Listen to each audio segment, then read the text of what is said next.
Today, I'm going to be teaching you something I teach my coaching clients, and that is what numbers you guys need to be tracking in order to make sure that your business is staying healthy. So these are called KPIs, key performance indicators. And why it's so important is that if something starts to go astray, you can correct it quickly before it becoming a major problem for you. So this is some of that boring, unsexy stuff I talk about that is really extremely important though for you guys to be doing. So keep watching. I'm going to make this super simple. So if you're a beginner and you're serious about building your solo business, you need to be implementing this for yourself. Welcome to The Rebel Show, the podcast for estheticians who want to grow their business, master social media, and perfect their waxing technique. I'm Bree Mesquit, esthetician, business coach, and founder of Rebel Wax and First to Market Wax Pads. I built a 6-figure clientele, a 7-figure brand, and have trained over 15,000 waxers through my in-person and online courses. Are you struggling to book clients or market yourself? You're in the right place. Each week, I bring real business strategies, waxing education, and no BS advice to help you grow. Let's get into it. Hey guys, welcome back to my channel. I'm Bree Mesquit, licensed esthetician, educator, wax brand owner, and wax studio owner. Today I'm going to be teaching you something that I wish I would have known freaking back in 2017. How many years ago was it? 5, 6, 7, 8? 8 years ago. I wish I would have been taught this 8 years ago, but it's something I've recently been taught, and now I'm trying my hardest to implement, but it's so much harder once you've scaled to new levels. So if you guys are beginners, you need to start this from the very beginning. It's going to make your life so much easier. So what the heck am I talking about? I'm talking about KPIs. First of all, what the heck is a KPI? It's a key performance indicator. Think of it like the blood work of your business, okay? When you go get your blood work done, they may see little warning signs, right? Okay, your A1C is a little high or your cholesterol is a little high. It gives you an indication that there's something wrong. So this is that for our business. If you have a drop in revenue all of a sudden, or your retention rate with your clients goes down, if you're not tracking this stuff, you'll never know and be able to foresee an issue as it comes up. And then all of a sudden you'll be forced to acknowledge it once it becomes a really majorly big problem. But at that point, it's not too late. It's never too late, but it makes it so much harder to correct that and course correct. So I broke it down to just very simple, basic numbers to start tracking right now. And this is something that you're going to want to do on a weekly basis. Okay. I know it's not fun, but this is part of being a business owner. Being a business owner in the beauty industry is not just about actually providing the service. There is so much more that goes behind it. You need to be tracking these numbers. It's extremely important. So what numbers should we be tracking? First of all is going to be your service revenue. I feel like this one's like pretty obvious. So it's how much money you make from the services that you are providing. So I like to work backwards on goals. So I really like weekly goals. They're just more obtainable. So if you have like your yearly revenue that you want to make, then you break it down to quarterly, then monthly, and then give yourself a weekly goal.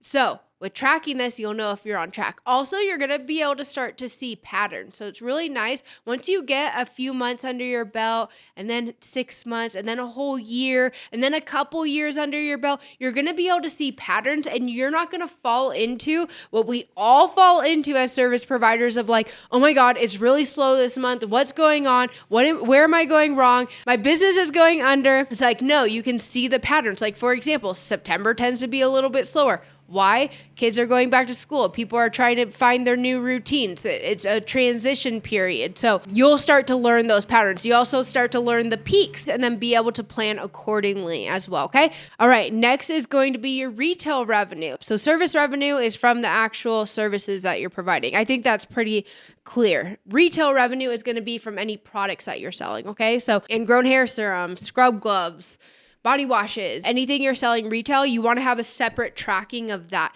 This majorly can help your just like top line, whatever your overall revenue goal is, you're going to be able to start to see now of, okay, 90% comes from services and 10% comes from retail. And then maybe you make it your focus where I'm going to really focus Q4, which is the last 3 months of the year. Q4, I'm really going to focus on increasing my retail revenue. Maybe go from, it being 5% of our total revenue to let's double it, up it to 10. If you don't know these numbers though, then you're not going to know what to work on or where you even stand.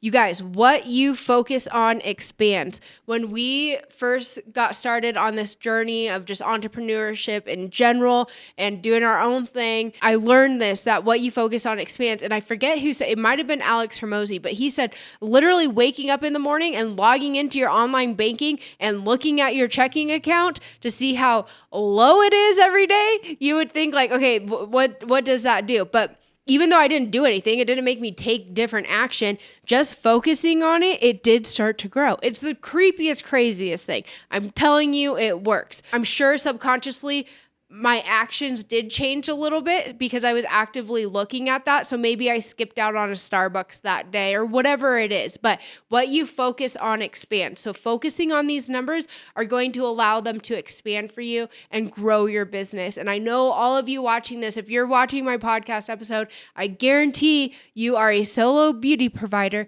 that is wanting to grow your business and achieve that time and financial freedom that I know you guys want. Many of you have families. You guys have to be willing to do this boring, unsexy, behind the scenes work that is not Instagrammable. It is not fun. I was telling my coaching client that I had yesterday, literally 90% of my day, I don't enjoy what I'm doing. Okay. This is the fun stuff. You guys get to see the podcast. You get to see the one day a month that I do my hair and put makeup on.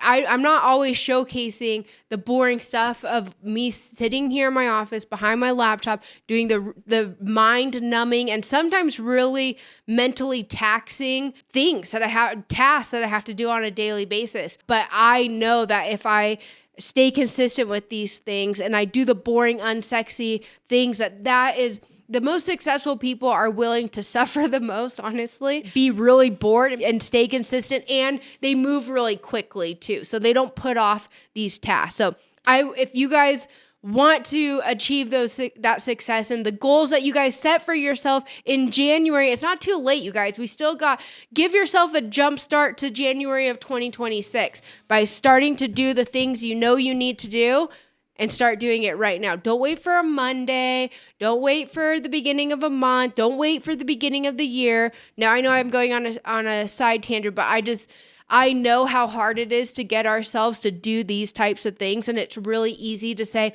it's not that big of a deal. I don't really need to be doing this, but I have experienced it, how powerful, impactful it is for your business and how necessary it really is. If you want to turn your business from a hobby to a real full-blown, taken seriously business, then these are the types of things you guys need to be doing, okay? And I'm yelling at myself just as much as I'm talking to you guys because I'm literally working through all of this with my team right now. I hope you guys know this is coming from place of love. I want to see you succeed. Hey guys, quick interruption to the show to bring you a offer you won't be able to resist. If you have not yet tried Rebel Wax, then go ahead and visit our site, lashandwaxoc.com, and use code TRYREBEL, all one word, code TRYREBEL to claim 2 free sample size bags. Total clients, that's going to be the next thing. So you're going to want to track your total clients, okay? So I know for us I use Gloss Genius. Most of my coaching clients, I get them on Gloss Genius. On your front page, you can scroll over and you'll be able to see total clients. Write that down on a weekly basis, and then that's going to be an easy way to also track how many new of those total clients are new clients. So we really want to know how many new clients. A healthy service-based business is bringing in at least 30 new clients a month, okay? I think I might have talked about that in my past episode where I was talking about local ads. So that's one way to help bring in new clients. But you want to be tracking total clients, so your total client list, how many are new. Now, beyond that too, and I wanted to keep this super broad and general, but if you want to go a little bit deeper, it's really, really helpful, and this is why I love Gloss Genius, is knowing where those new clients are coming from. Every time I get on a call with a coaching client, client, I ask them their total clients. I have note from the last time we talked, so I can see, okay, you brought in 27 new. Awesome. Where are the majority of those coming from? And they're always able to tell me Google or Instagram or TikTok. Those are the three most or referrals as well. But they're able to tell me because I have them tracking these things. So I want you guys tracking that as well if you want to go a little bit deeper, because you have to allow the data to drive you forward. If you know you're having a ton of people coming from Instagram, let's do more of that. We don't always need to be doing new. I learned this from Alex Hermosi. You're going to hear me quote him a lot, but it's more, better, new. So do more of what's working, make it even better before you ever try to do new. If your Instagram is bringing in a ton of new people, why go and split your focus and start focusing on TikTok? It doesn't make any sense. And oftentimes as entrepreneurs, we fall into what's called shiny object syndrome. So we want to like, oh, that looks fun. Like, oh, that looks fun because it's something new and it gets us exciting and we like that build. But I'm telling you, the most successful people do the boring things day in and day out. And eventually Instagram becomes boring because it's something you're just doing all the time. And I'm kind of in a slump with it myself right now. I'm like, I'm just not feeling it, but it doesn't matter. I've built that discipline and consistency. I know I need to keep showing up for my business and for my team. That's what drives us forward. So for you guys too, when you find what works, you gotta keep consistent with it. All right, I went off on I'm going on a lot of little tangents right now. I apologize. I hope it's helpful for you guys though. These are things that I wish someone would have told me sooner. And then also my business coach has told me. And once I started actually doing it and implementing it, not just researching it, not just knowing what I needed to do, but actually started doing it, I was like, oh, okay, there's something behind this. It really works. All right. Number 4 is going to be client retention. So this is how many of your clients are coming back. This is a huge one. You really need to be focusing on this one. So we need to be focusing on, in our business, bringing in new people, retaining them, and then also reinstating old people. So people who haven't been into us for a little while. So I might actually do a whole other podcast episode on that alone. That's something you need to be focusing on. But client retention, a good healthy goal is 60%. You want to be at 60% or higher. That's a really good goal for you guys to have. But if you're not tracking it, you're not going to know where you're at. And how hard is it to get new clients in? It's pretty hard, right? Especially at the beginning. So why would you want to put in all that effort to get new people in just for them to be leaving out the back door, not coming back? Then you're just constantly chasing your tail trying to get new people in.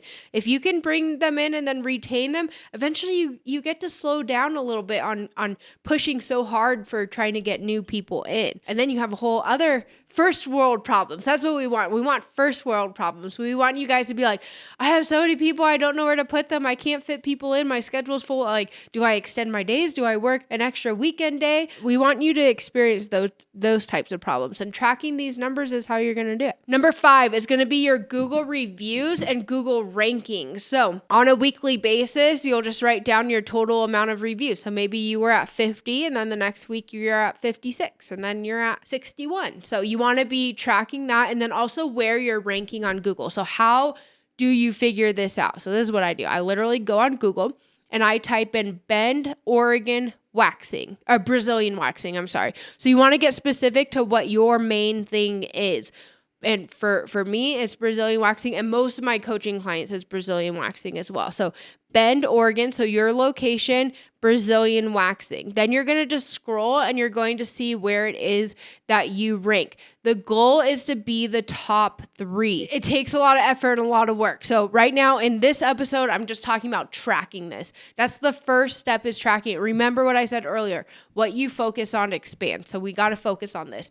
In a Thursday training video, so if you guys don't know, every Monday, right where you're at right now, this is a podcast episode, but every Thursday I put out a training video. I'm actually going to do a Google business page training for you guys. So I'm going to show you everything that you need to get your Google business page properly set up, but then also start ranking higher as well. Google reviews, tracking that, and where you're ranking on Google. So you're literally just going to count down the businesses and say, oh, there I am. I was 7 down, or I was 8 down. Don't get discouraged. A lot of my coaching clients, when they first start with me, they're in like the 40s or 50s, or even it's so low that I just write not ranked, because people aren't going to scroll that far down. So, and then they end up getting in the top page, but it's consistency over time. It is not an overnight thing. Last thing is your social media followers. So how many new followers did you gain in that week? So it could be Instagram, it could be TikTok, it could be Facebook, it could be YouTube, wherever you're spending the majority of your time.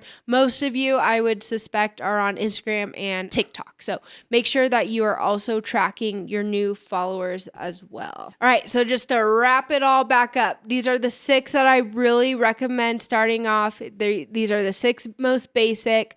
It is service revenue, retail revenue, total clients, retention rate, Google reviews, and social media followers. So I also have another training video coming up on a software that I personally use to help track all of this stuff, to just keep it really nice and organized. But honestly, for now, you guys, you don't need fancy software and all of that stuff. Either Notepad on your phone. Most of us have iPhones, so you can do that, or an actual notebook, pen and paper. Have a notebook, a new page for each week. Put the date on it and just write these down. So I just want you guys to start tracking.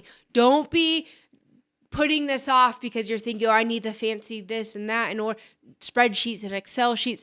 That can come later, okay? I just need you. Write it on a freaking sticky note if you need to. I don't care. I just want you guys to start actually doing this, paying attention to this, and watching these numbers so that you can build your business successfully from this, and most of all, really be able to see if there's any room for improvement that's needed to be made, okay? All right. I hope that this was helpful for you. I know that this is kind of the boring stuff. It's so much more fun to be talking about social media posts and what actually laying wax strips, but I'm telling you, these are the things that are going to move your business forward. So let me know if you have any questions in the comments below. Please let me know if you actually start implementing this. Share your numbers. Hey, if you want to share your numbers, and no numbers are too small. I've had many coaching clients start with me with literally one client on their client list, okay? So nothing's too small. We all start somewhere. Share it with me. And if you haven't yet, join my free community. So it's on School. That's a platform. It's on School. It's a school group. It's free. I would love to have you on the inside over there as well. Another way for us to communicate and connect. All right. Please make sure you guys subscribe. If you liked this, like it, share it with a friend that may need this. And then I'll see you guys back next week.